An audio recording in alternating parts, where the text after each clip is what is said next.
What's up, everybody? It's JT Sports, and I'm back to you guys with a very emotional video. I'm going to be talking about my Pittsburgh Steelers. And as a Pittsburgh Steelers fan, I have to finally respond to the backlash and the criticism. Okay?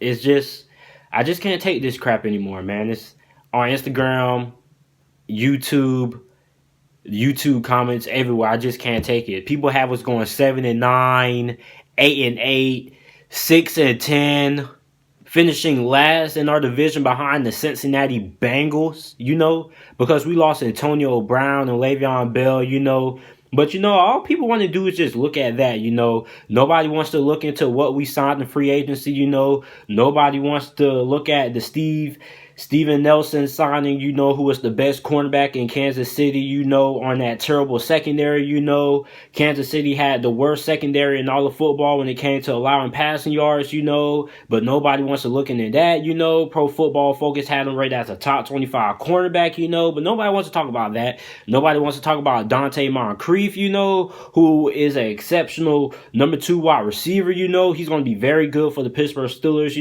Nobody wants to talk about, the players that we have on our roster. Juju Smith-Schuster, he's going to be a good replacement for Antonio Brown. Everybody just looks at Antonio Brown, oh, you lost Antonio Brown, your best player. You're not going to go to the playoffs. You're not going to do this. You're going to... Dude, you think because we lost a wide receiver, we're not going to go to the playoffs? Let me guys give you a news flash, right? You guys know how many good wide receivers have came and gone in Pittsburgh Steelers franchise history? Santonio Holmes, Emmanuel Sanders, Mike Wallace, let's see. Let's talk about some other good Pittsburgh wide receivers, Hines Ward, Antoine Randall. You got only OG Steelers fans going to remember him, man. And he was in 3rd grade that was when I first started watching football. I was in 3rd grade when I remembered him, I'm in 11th grade now, about to be in 12th, So let's just forget those, Let's not forget about Martavis Bryant was very solid when he was playing with Pittsburgh as well, If he could have stayed off the weed, God knows how good Martavis Bryant could have been, Oh, let's not forget about Emmanuel Sanders, We never used him, but he was very good playing, So let's not forget about all the other good Pittsburgh wide receivers that have came and gone after Pittsburgh, We developed good wide receivers, But let's just all, lock down on Antonio Brown, just because he's arguably the best wide receiver in the NFL. Let me give you NFL fans a news flash for those you guys talk about Pittsburgh's going to fall off because we lost Antonio Brown. No team in the last decade has won the Super Bowl with a top 5 wide receiver. Name me a team from the last 10 Super Bowls that had a top 5 wide receiver that won the Super Bowl. You can't. Name me a team of this last century that has won a Super Bowl for top 5 wide receiver. And I'm talking about from the 2000s. You got to go all the way back to 2006 and that Super Bowl when the Indianapolis Colts beat the Chicago Bears. Marvin Harrison was a top 5 wide receiver at that time, So in the last 10 years, you can't tell me a wide receiver that was top 5 that was on the Super Bowl winning team.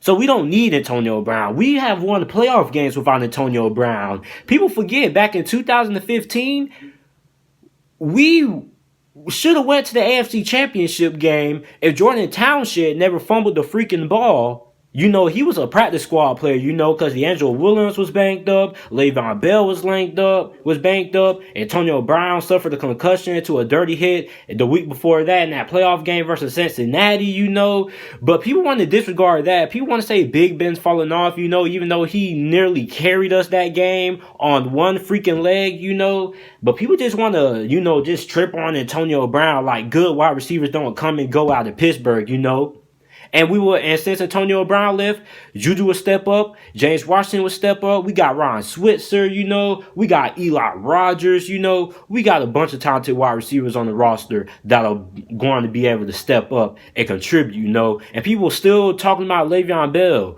Dude, we went a whole season without Le'Veon Bell. And James Conner was a Pro Bowler. Why are we still talking about Le'Veon Bell? How is that still a loss to us? James Conner was a freaking Pro Bowler.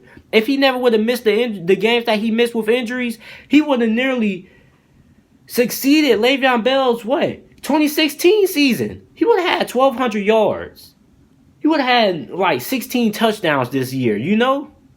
And he went to the freaking Pro Bowler. So how is Le'Veon Bell leaving us, going to the New York Jets, still considered a loss to us, even though we have a Pro Bowl running back replace him that had nearly the same amount of production he had?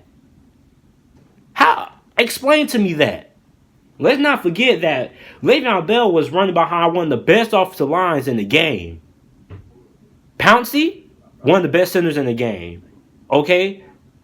Our offensive line was rated the best offensive line by Pro Football Focus last season. Our offensive line, we have 3 Pro Bowlers, 2 All-Pros on our offensive line. No offensive line in the NFL has an offensive line with those credentials other than the Dallas Cowboys. One of the best offensive lines in the NFL. How in God's name are we going to miss the playoffs with that? Not to mention, we still got Ben Roethlisberger. Ben Roethlisberger, although his play might not be what it once was, but let's not forget that since 2014, these have been the best statistical seasons of Ben Roethlisberger's career. Since 2014. Big Ben led the NFL in passing last year, you know, but let's just, overlook that and let's just say he's regressing, let's just say he's getting carried by Antonio Brown, Juju Smith-Schuster, So since Big Roethlisberger is getting carried, right?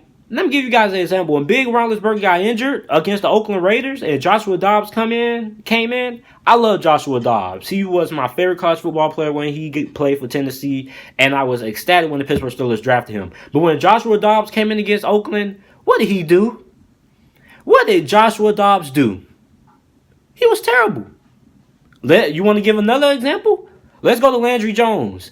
Landry Jones was arguably the worst backup quarterback in the NFL, with the most talented roster around him, Give us Jacoby Brissett instead of Landry Jones. We'd have won games without Big Ben, right? We had Antonio Brown, Le'Veon Bell, and what did they do when Landry Jones was playing? Absolutely nothing. Nothing at all. So don't give me that crap about Ben Roethlisberger being carried, Ben Roethlisberger is a guy who is the single-hand reason that Santonio Holmes was the Super Bowl MVP. What did Santonio Holmes do once he left Pittsburgh? Never heard from him again. If it wasn't for Ben Roethlisberger, Antonio Brown wouldn't be the wide receiver that he is today. I'd like to see how good Antonio Brown is going to be playing with a future Hall of Famer and Ben Roethlisberger to going to Oakland and playing with a guy like Derek Carr. Come on now. Let's not act like Ben Roethlisberger still isn't a top 10 quarterback in the NFL, because he is. And Ben Roethlisberger is the motor that makes that Pittsburgh Steelers offense run. Despite if you like him or not, you can call him a rapist, you can call him whatever you want to. He's still a top 10 quarterback. He still can carry the Pittsburgh Steelers to the Super Bowl, and he has. He can. I mean, he's one of the 10 best quarterbacks in the NFL, led the NFL in passing yards, But people want to fault him for taking advantage of the wide receivers who he has on his team, Ben Roethlisberger is the definition of a franchise quarterback. He elevates every single wide receiver on his team. That's a characteristic that Tom Brady has. Aaron Rodgers has, You don't find too many quarterbacks with that characteristic. That's what separates Big Ben from the rest of these other quarterbacks. He doesn't have to have a lot of talent around him to be successful. He makes guys around him better. Eli Rogers, Martavis Bryant, very good when Ben Roethlisberger was playing. Ben Roethlisberger makes everybody around him better, But, the Steelers, we're washed up. We're not going to the playoffs, though, despite having a top 10 quarterback, the best offensive line in football, a very good wide receiving core, despite the loss of Antonio Brown, one of the best defenses. Our defense is going to be very good this year on paper. We signed Mark Barron. We signed Steven Nelson. We got T.J. Watt. T.J. Watt should have been a candidate for Defensive Player of the Year last year. T.J. Watt had a very phenomenal year on the defensive side of the ball, But hey, let's not talk about him, Let's not talk about him. Bud Dupree, he's not bad, He has a couple of big plays every once in a while, Joe Hayden was solid. Joe Hayden wasn't bad. You know, he was solid. You know, if he can stay healthy, you know, he would be pretty good. Sean Davis, he was very good in that Pittsburgh Steelers secondary. You know, Terrell Edmonds, and he had some games that he was, and he had some games that he was great. You know, but he's a rookie. You know, so let's not act like this Pittsburgh Steelers team is going to be a complete wash. You know, let's not forget Devin Bush was the second best linebacker going into this year's draft behind Devin White of LSU, you know, and we traded up to get him. You want to know who was the last player that we traded up to get? You want to know what his name was?